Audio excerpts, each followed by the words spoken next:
Tuntutan 12 tahun penjara kepada salah satu terdakwa pembunuhan berencana Brigadir J, Richard Eliezer Pudihang Lumiu atau Baradae, terus menuai tanggapan dari kalangan pakar hukum pidana.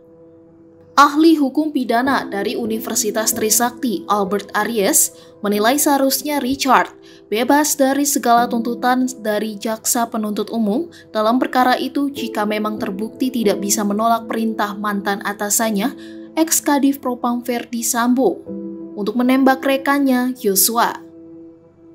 Juru bicara rancangan Kitab Undang-Undang Hukum Pidana itu juga menilai konstruksi tersebut memang seharusnya Richard mendapat keringanan hukuman.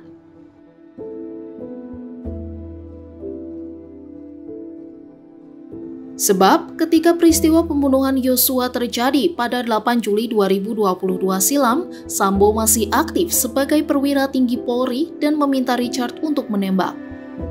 Permintaan untuk menembak Yosua itu disampaikan saat Sambo memanggil Richard di rumah pribadi di Jalan Saguling sebelum kejadian.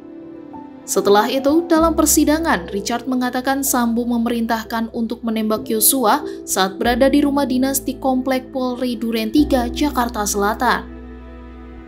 Akan tetapi, Sambo dalam persidangan tetap menyatakan hanya memerintahkan hajar dan bukan tembak kepada Richard. Maka dari itu, Albert menilai ketika melakukan penembakan itu, Richard dalam posisi berada dalam perintah jabatan seperti mengacu pada pasal 51 KUHP.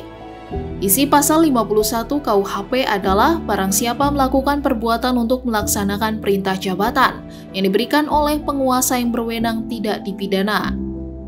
Albert menilai wajar reaksi kekecewaan yang disuarakan masyarakat atas tuntutan jaksa terhadap Richard yang justru lebih tinggi dari terdakwa lain sekaligus istri Sambo, Putri Chandrawati.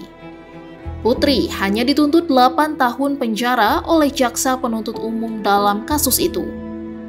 Namun, perannya dalam perkara itu dinilai besar karena diduga ceritanya tentang dugaan pelecehan seksual yang dituduhkan kepada mendiang Yosua menjadi pemicu Sambo nekat menghabisi ajudannya itu. Menurut Albert, saat ini masyarakat sangat berharap majelis hakim dapat bijak dan objektif dalam menjatuhkan putusan atau vonis yang adil bagi setiap terdakwa dalam perkara itu. Jaksa penuntut umum dari Kejaksaan Negeri Jakarta Selatan menuntut Richard selama 12 tahun penjara pada Rabu 18 Januari 2023. Richard dinilai jaksa terbukti secara sah dan meyakinkan bersalah melakukan pembunuhan berencana terhadap Yosua.